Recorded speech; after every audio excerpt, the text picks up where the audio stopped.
pauwi na kami guys. Nag-midnight snack kami sa sa Amang Paris at sa may Kapulaan. So ayan.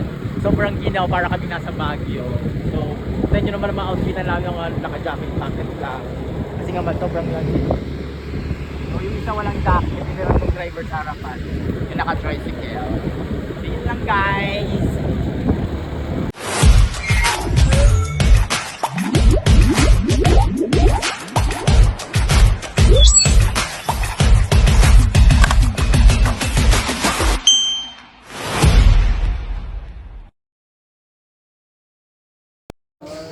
So yun nga mga kayaman, dito kami ngayon kila Mother Weng dahil namatay nga yung inang ni Mayang. So kilaway kami kasama ko yung friend ko. So hindi na kami pumasok dahil sobrang dami nga ng taon din. Nagkataon din na mag-isang oras lang kami doon pa. Then bigyan na rin sila ng merienda. So sabi ko sa kanila, di ba may libreng merienda tayo pag pumunta tayo ng mga lamayan.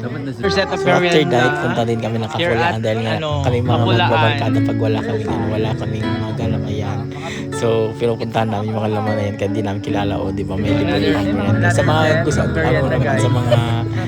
gusto makalibre ng mga merienda yan, ganito lang ang technique din sa probinsya yan. Tingnan nyo naman, pupunta ka lang ng lamay kahit di mo kilala, magbibigyan ka lang merienda, di ba? Di ba punta dito sa probinsya, ganito ang gawain namin mga babarkada. Tingnan nyo naman si Nag-midnight snack kami dito sa may Kapulaan.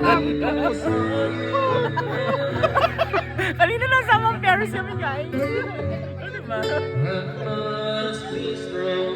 Ano ay pangpainit to? Kanina pa pala pictures.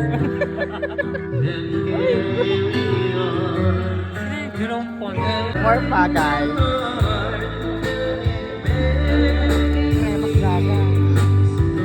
Loki, ano masasabi mo? Wala ka na sa pagpapos. Oh, midnight snack.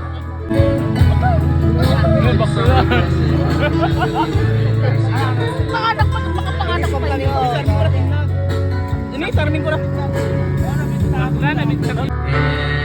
So mong kagandahan pa pag pumunta kami ng Lamayan, syempre may libreng merienda and then may libreng singer, ayan, di ba? Habang may merienda ka, para kung nasa resto bar na may kantahang nagaganap, minsan may sayawan pa nga, may mga dancer yan. So ganito ang mga senaryo namin mababarkada pag wala kaming ganap, kinabukasan. Ganito ang senaryo namin lagi na mamasyal, and then iikot namin ang buong Villages para makalap lang kami ng pwede namin pagkalibangan, tulad nito Lamayan na hindi namin kilala, pero sa Kapulaan to, galing din kasi kami ng Amang Paris. So yan, nakikita nyo naman dami namin. So bali isang tricycle at 3 motor to. So yun lang, thank you for watching.